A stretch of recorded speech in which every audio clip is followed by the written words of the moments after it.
Hello, I'm Mario Toneguzzi with Catholic Spotlight. Joining me again today, Father Edmund Vargas of St. Michael Catholic Community in Calgary. Thanks, Father, for joining us. Oh, glad to be here. Okay, we're going to talk about obviously in terms of Christianity and Catholicism. Very important time of the year right now, and we've got Palm Sunday coming up. Tell us a little bit about the significance of Palm Sunday and what it represents and signifies. The Palm Sunday, actually, with the readings, they begin with this glorious entry of Jesus in Jerusalem, where he is met with praises and, with palms, and you've been kind of cleared the road for him to go through. It's the acceptance of the talents of the dying and rising to Jerusalem, because whenever you face Jerusalem, you are looking at the cross. So I mean that's an intentional, conscious kind of decision of Jesus to go into Jerusalem. So Mhm. in Jerusalem, he will be of course persecuted and then condemned to die, and then go through the way of the cross and die in Calvary, and then eventually resurrect from that. So that's the significance. The thing about Palm Sunday is it, as a start of the Holy Week, we are actually beginning a journey into our spiritual kind of life, wherein we kind of slow down. We are reminded of the story of the donkey. The donkey is the slowest, I think, but that's how Jesus is going into uh, Jerusalem in humility and slowness. The pace is very slow, Hmm. and it's a conscious effort on the part of Jesus to show us how we should approach life. That it's not really life in the fast lane. That we have sometimes to pause and recollect and think about the things. It's not about speed. It Hmm. is about the quality of our steps. So I think that is one takeaway of our kind of celebration of Easter, or shall we say Palm Sunday. I mean, the length of the gospel reading. It's actually in many places participated by several readers, so that it can be more interesting. I would say, for the people who are listening, they are not listening to a monotone voice by the presider, but at least it is. There are even places wherein they have active participation of the congregation. So what I mean is, this length of the gospel speaks about this kind of need for patience, for the process to go through, rather than have automation, like the idea of instant happiness. You know, Hmm. I mean, it's important that true happiness, goes through the painful processes. As Yeah. they have said, happiness doesn't come in an instant. I mean, it's one of those advertising for a coffee company that Yeah. brewed coffee is, of course, far better than instant coffee. We know that. So anyway, the point I'm making here is it's about patience, slowness, humility. Those are characteristics that Jesus has found himself giving to us as a witness. So, And also, I guess, acceptance, right? Because yeah, like yeah, he knows what's coming, right? So yes, he's yeah, coming at it from an acceptance, right? yeah. And the whole Holy Week is like getting into progression. And of course, during Wednesday, we celebrate Spy Wednesday when Judas betrayed Jesus with a Wow. kiss and all that in the Garden Yeah. of Gethsemane. And actually, the betrayal preceded his prayer to his Father in heaven about letting this cup pass away from me. So I think the explanation of Father Dalton in the recent recollection or retreat is very, very powerful in terms of the experience of pain on the part of Jesus. That after he had sweat of blood in the prayer in the garden, anything that touches his face can be really painful. Not only because of Judas, but especially the consequences of the kiss of Judas, because Hmm. Judas would call him out as his master and teacher, and then suddenly that was actually the signal for the soldiers to identify him. Yeah. And so it is a very subtle betrayal on the part of Judas that he executed for Jesus. So, and of course, Jesus would say in a hurtful way, "Do you betray me with a kiss?"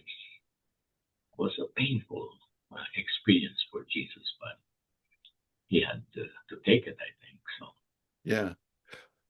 I want to go back to Palm Sunday, and is there significance of the palms themselves? And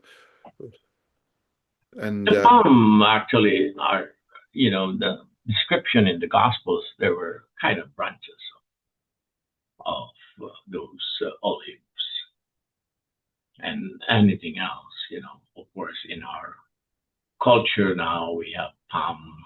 I'm not sure how abundant palm was during the days of Jesus in the nearby Jerusalem and Bethpage, but the idea of the palm is it's a kind of because it was the palm that will be laid to him as he goes to uh, Jerusalem, and it is a symbol of shall we say royalty, hmm, because people who treat their kings like kings, they would lay like carpets and all that so that the king would go.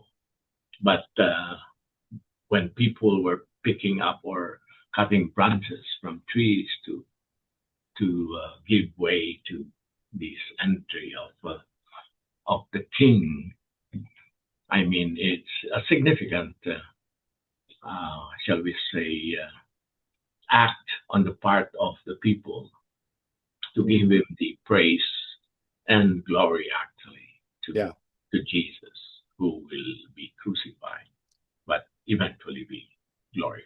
So, And can you talk just a little bit about, if you fast forward the palms that we have on Palm Sunday are the mhm. ones that are burnt for the ashes on Yes, Ash for Ash Wednesday. Wednesday. Why, There is why, actually, what's the connection there?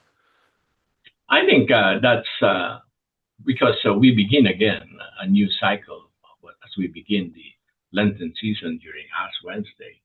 So it is kind of a logical connection wherein the Hmm. burnt, the the the cycle of the liturgical year is kind of a natural use of the things that are created. Those are not artificial. So we have the palm that has been blessed and kept by people in their houses, and they actually bring it back.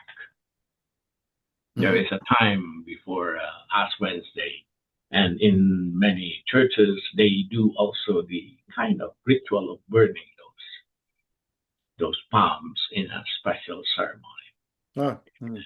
They mixed it, but these days I think some are catering to commercial, or shall we say some of the liturgical stores will provide it for them, Hmm. that these palms would be getting in from the churches that they cater to, and then have it all done with them in a proper way. So, Yeah. I mean, it's very significant, and of course, the burning into to be used for the ashes.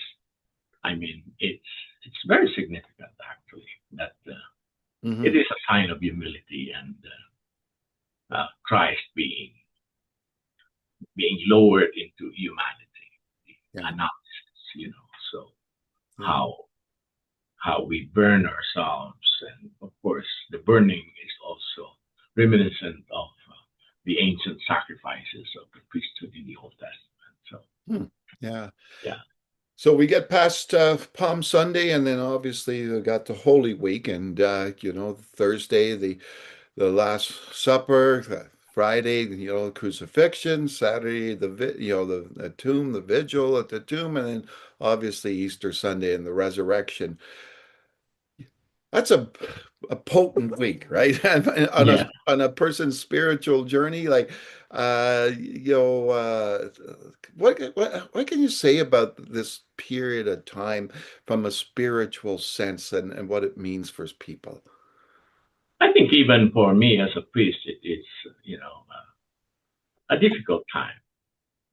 I mean, the period is packed with meaning, and of course, during the celebration of Holy Thursday, the Mass of the Last Supper, there is of course, during Mass, there is double consecration. And the double consecration is like the separation of the body and blood, of course, two consecrations. So the spirit that is represented by the blood, but it is separated from the body. That's actually the theological definition of that. Hmm. And then at the end of the consecration, after the Our Father, the priest takes a piece of the bread and puts it into the chalice. And he says, may this mingling of the body and blood of Christ bring us to eternal life. The reunification of those two elements symbolizes the resurrection. So what we are receiving at the Eucharist is actually the resurrected Christ. So, of course, when the Eucharist is established, he goes on into the real dying and rising to new life on Easter Sunday. Hmm. Very powerful symbolism there, and of course, Good Friday is something else. Many other places, the reflection of the seven last words of Christ just before the celebration of the 3 o'clock service. And of course, we know that Jesus spoke those words as recorded in the Gospels. I mean, there can be seven speakers speaking about the seven last words. I think Fulton Chin has a very powerful piece Hmm. on his reflection of the seven words, seven last words of Christ. I For, mean, for people that don't remember, tell us the seven last words. at least the first one is, the Father, forgive them, for they do not know what they're doing. And the last one is, I commend my spirit to you, Father. Yeah. So, those are powerful words. And then, apparently, according to uh, scriptural analysis, when he was saying, Father, forgive them, for they do not know what they're doing, the Greek word used there is actually repetitive. So it's as if Jesus was praying, Father, forgive them, for they do not know what they do. Father, forgive them, for they do not know what they do. He gives even the excuse of these people not knowing what they're trying to do. Hmm. So he's asking his Father repeatedly. It's not just a one thing there. And people are wondering why a dying person, hardly, able to breathe, would be even able to say seven words before going back to his Father. Hmm. Yeah. And then obviously Easter Sunday, such a joyous event for people, how do we take Easter Sunday in the sense that is it for many people a rebirth, I guess, Hmm. for them as It's a well. renewed renewal thing, and of course, if we have undergone the dying and the passion, we can actually meaningfully celebrate Easter because when you haven't gone into a lot of sacrifice, even with some of those small promises for Lent, like eating, I mean, not eating any chocolate or any sweet thing, even from alcohol. You know, you experience a kind of a strengthening of your spirit when you are able to overcome and be able to continuously reject Hmm. cravings of your body for the spirit. Yeah, It's a spiritual victory. You know what I mean? yeah, You exactly. sense that you have been victorious with the grace of God. Yeah. So that's how I see it. I mean, a lot of people have a meaningful Easter when they have got a closer relationship with Jesus. Hmm. Yeah, exactly. All right, Father. Well, thanks so much again for taking the time. Yes, thank you so much, and hopefully we will see you after Easter. I think. You bet. Okay, then. Thank you. That was Okay, Father bye bye. Father Edmund Vargas of St. Michael Catholic Community in Calgary. I'm Mario Toneguzzi. Thanks for joining us today.